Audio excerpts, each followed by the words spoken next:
Justin Trudeau won big last night, a majority with 184 seats, reducing the Conservatives to 99 and absorbing most of the NDP, which was reduced to just 44 MPs. But besides Justin Trudeau, who are the big winners?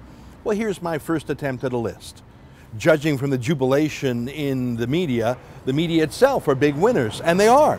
Trudeau promised the CBC a $150 million success fee if he was elected, and thousands of reporters in the Canadian Media Guild, that's the reporters union that registered as an anti-Harper campaign group, they won. And of course, Trudeau's office will now hire a dozen reporters as spin doctors and press secretaries, and every one of his new cabinet ministers will hire people too. So for about, I don't know, 50 or 100 journalists, their loving stenography during the campaign was really an audition, a working job interview for which they'll now be paid, I don't know, $120,000, $140,000 a year to work for the Liberals in the government. Another group of winners are public sector unions. I mentioned that the Reporters Union campaigned against Stephen Harper with an official campaign group, but there were literally dozens of public sector unions that spent millions in both cash and volunteer time to elect Trudeau.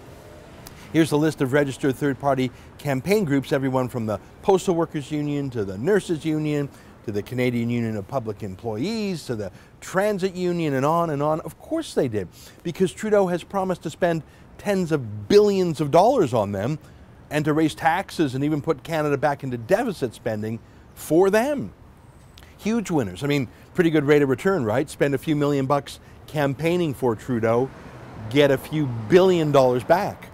I look at that same list of third-party campaign groups, super PACs as they're called in the United States, shows another group of big winners, foreign-funded environmental groups like Greenpeace, they're on the list, the Dogwood Initiative, Council of Canadians, Lead Now, the West Coast Environmental Law Research Foundation. That last one's actually a registered Canada Revenue Agency charity, and it was campaigning in a partisan election.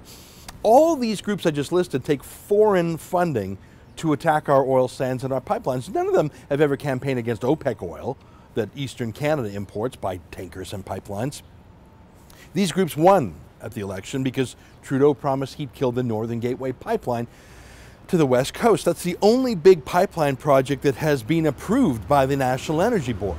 It is shovel ready, as they say. It's what, an $8-9 billion infrastructure project, 10% owned by Indian bands, not a dollar in public money needed. It would be the largest construction project in Canada, and Trudeau just said he'd block it.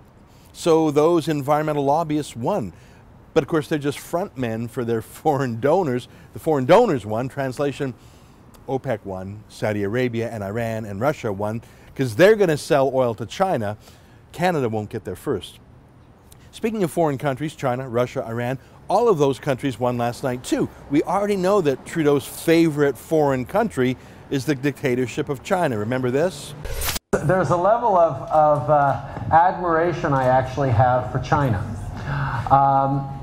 Because their basic dictatorship is allowing them to actually turn their economy around on a dime. Not America, not the UK, not France. China is his favorite because it's a dictatorship. That's what he said. Trudeau said he'd normalize relationships with Iran, a country at war with its own people and threatening the world too. Trudeau has been spectacularly weak on Ukraine. Vladimir Putin must be thrilled.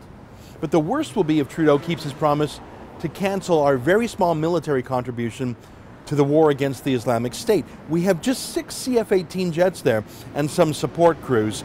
It's small, it's low intensity, it's low risk, but Trudeau says he'll abandon that. That in itself won't greatly change the military reality, but it will be a symbolic blow to the United States and other coalition allies fighting the war against ISIS to have Canada abandon them. So that's the list of winners. Trudeau, the media, especially the state-funded CBC, public sector unions, environmental extremists doing OPEC's bidding, and the world's worst regimes. 39.5% of Canadian voters gave Justin Trudeau a huge win, but a lot more people are celebrating. For TheRebel.Media, I'm Ezra Levant.